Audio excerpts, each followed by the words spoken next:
سلام دوستان. یه نکته ای که خیلی از مشتری‌ها رعایت نمی‌کنن که باعث میشه که گلاشون بهترین شرایط هم داره ولی رشد نکنه، قضیه دماه. بهترین دما برای رشد گل گیاه دمای بین 18 تا 28. یعنی شما اگر دما زیر 18 یا بالای 28 باشه گلتون از رشد میفته. و گزینه دوم رطوبته.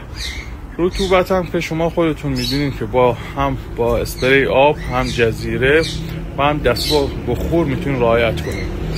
بهترین رطوبت بالای 40 درجه است. حالا شما چطوری باید بفهمید که دما و رطوبت چنده؟ پیشنهاد من اینه که یکی از این دماسنجا رو شما تهیه کنین. هم مقدار رطوبت رو نشون میده هم مقدار دما رو.